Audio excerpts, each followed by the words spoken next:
सो firstly तो congratulations Aditya Thank you. Faraz के लिए।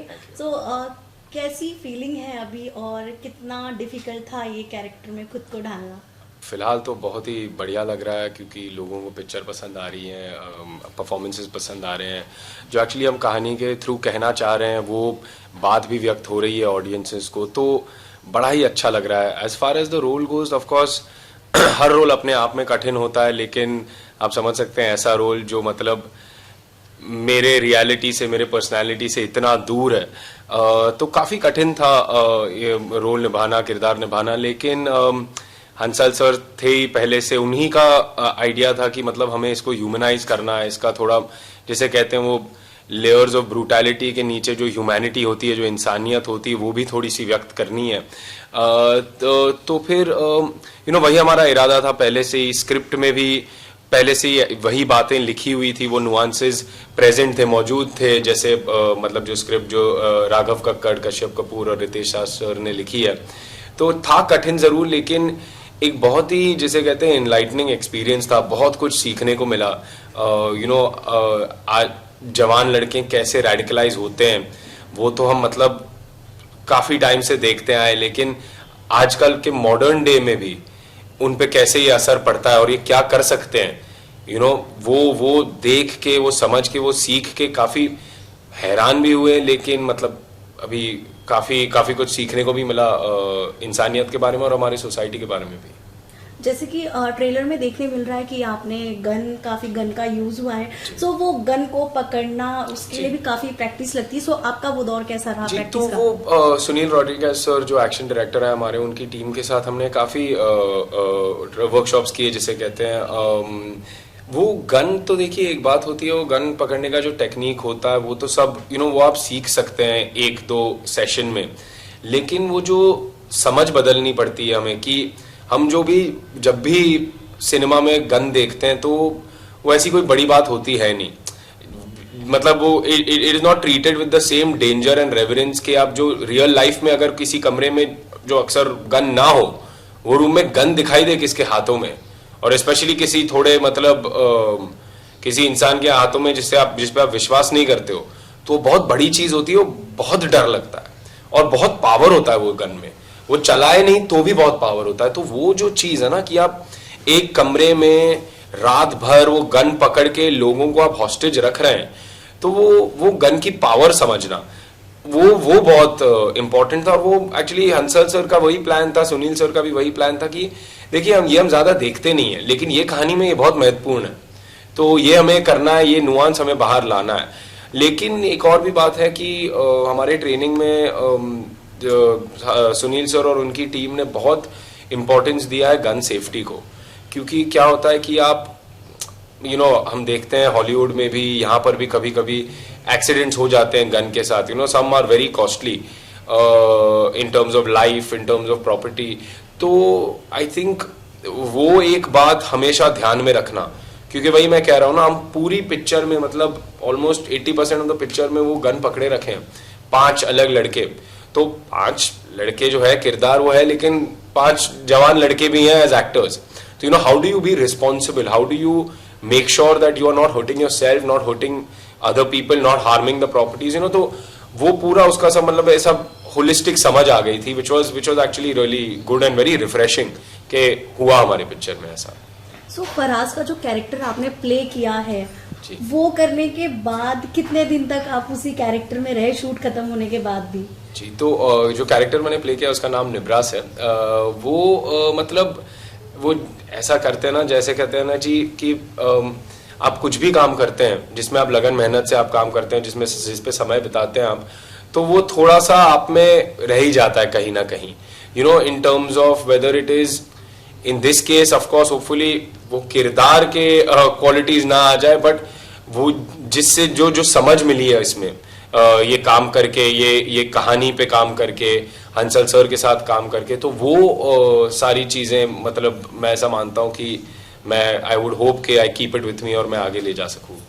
सो कभी कभी किसी कैरेक्टर को करने के लिए काफ़ी स्टडीज़ भी करनी पड़ती है, और ये एक ऐसा कैरेक्टर था जो काफ़ी सेंसिटिव भी है। सो आपको क्या कुछ करना पड़ा इसके? तो जैसे आप कह रहे हैं मतलब तैयारी तो करनी ही पड़ती है, और मैं तो मतलब प्रेपरेशन में ही मानता हूँ। मुझे एक्चुअली कॉन्फिडेंस मिलता है अगर मैं ज़्यादा प्रिपेयर्ड हूँ, अगर मेरी बुनियाद कड़क है तो मुझे एक्चुअली जब मैं सेट पे उतरता हूँ या स्टेज पर उतरता हूँ तो मुझे तब मैं फ्रीडम के साथ डिस्कवर कर सकता हूँ नई चीज़ें while on stage, while on set.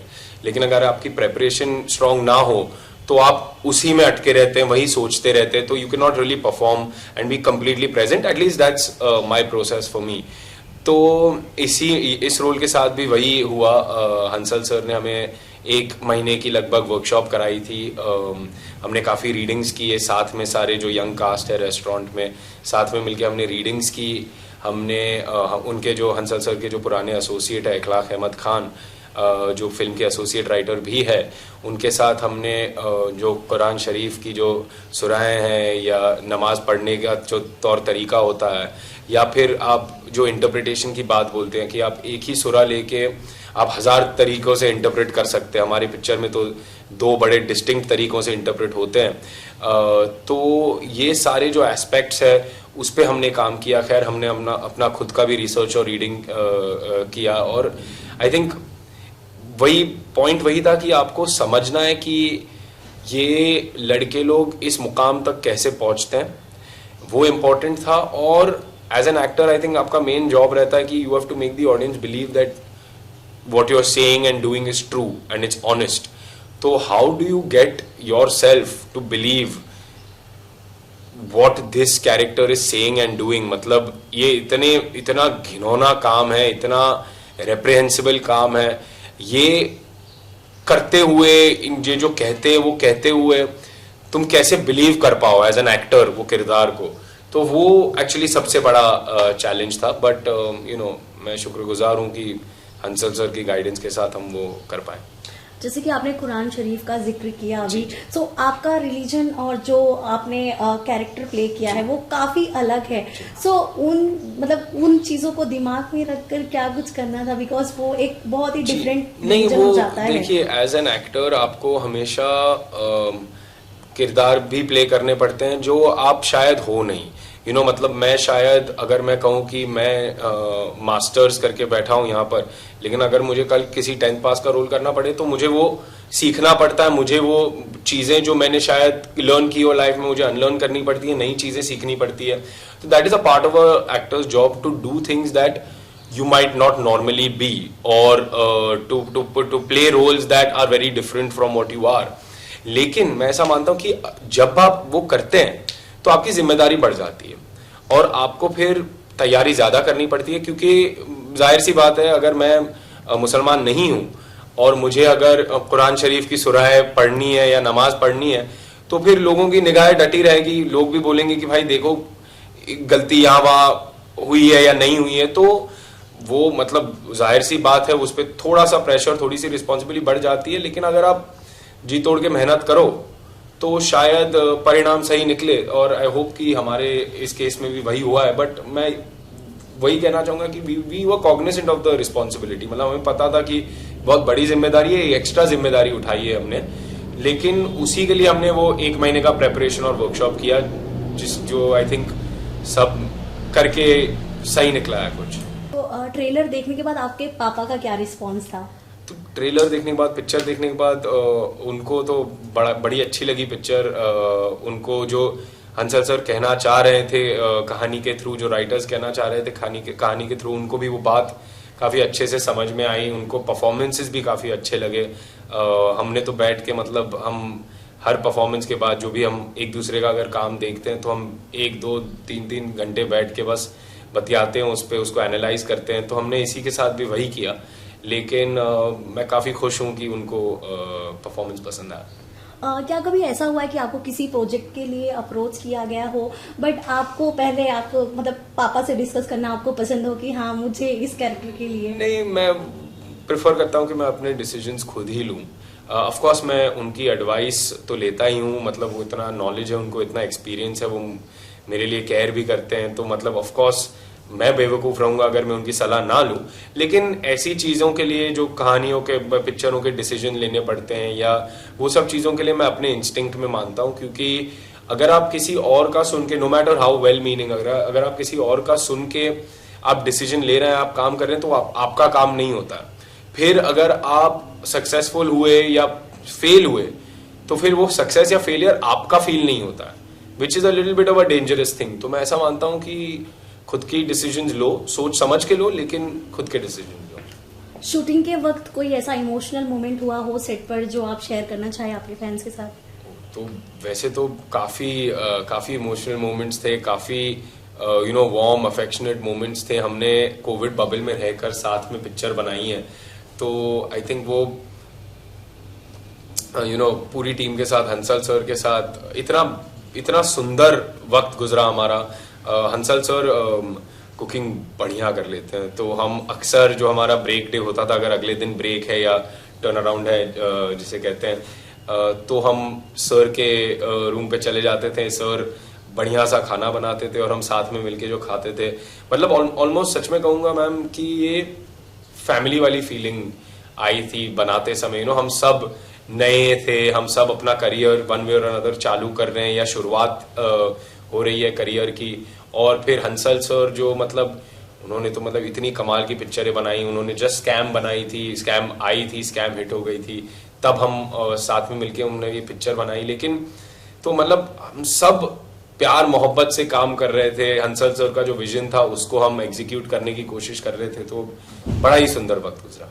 इसी के साथ ही आदित्य, अगर आपको इन फ्यूचर अगर बॉलीवुड के किसी एक्टर एक्ट्रेस के साथ स्क्रीन शेयर करने का मौका मिले तो आप किसके साथ करना चाहेंगे? ये तो बहुत लंबी लिस्ट है, मैं किसी एक का नाम लूं तो फिर वो बाकियों के लिए डिससर्विस होता है। बट मैं कहूंगा कि इतनी लंबी लिस्ट है मैम। अगर आप कहो कि राजकुमार राव सर के साथ काम करना चाहूंगा। रणबीर कपूर की एक्टिंग तो बचपन से पसंद आती है। आलिया भट्ट कमाल की एक्टर है। पंकज त्रिपाठी सर कमाल है।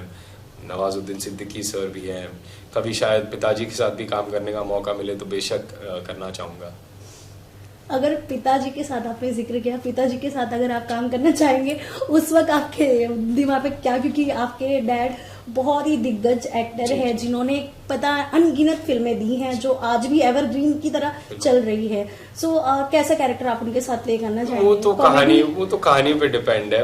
उनके साथ या तो ड्रामा या तो कॉमेडी। मैंने उनको अपने बचपन में उनके नाटक करते हुए देखा है, तो वो जो ड्रामा में भी जो काम करते हैं, जो चीजें ला पाते हैं, वो भी बड़ी बड़ी सीख मिल सकती है ना एज एन एक्टर मुझको। बट ऑफ कोर्स कॉमेडी में भी तो वो कमाल है ही। तो I think that would depend on the story to be honest. Okay, आपसे अगर पूछे कि आपके फादर की कौन सी ऐसी फिल्म है अब तक की जो आपकी फेवरेट है?